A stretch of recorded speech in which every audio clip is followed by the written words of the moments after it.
Dan McCain.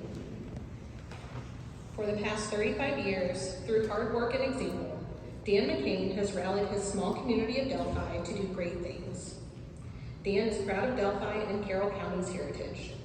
His spirit of historic preservation has become a hallmark of Delphi's culture.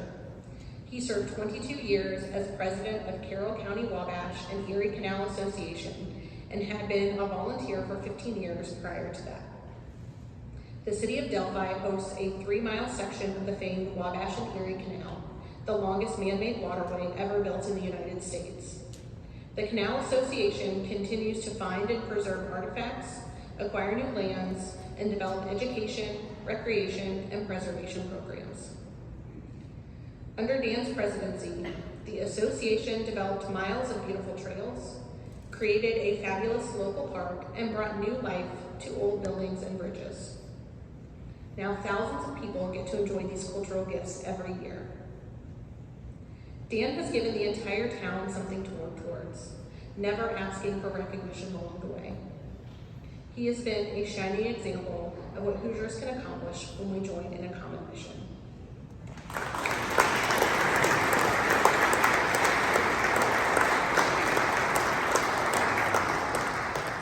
Thank you so much. I'm humbled by all this too. You know, I think 2 pints of my blood have canal water in it.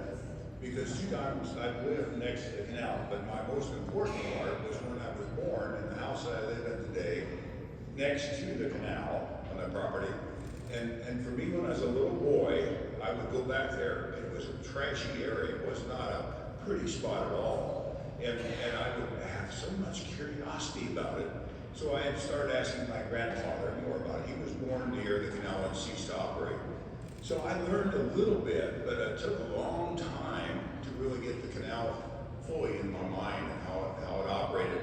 But later, when I lived in Fort Wayne, and I also lived along the canal up there east of Fort Wayne, and it kind of brought us together in terms of all the curiosity that I had. So I came back home again. Now I live in the house where I was born. So I've come back and I've worked with people, and I'm humbled because it isn't just me. There's certainly, every one of us as volunteers know that it's a whole cadre of volunteers that makes this possible. So I'm very much honored and thank you for the award.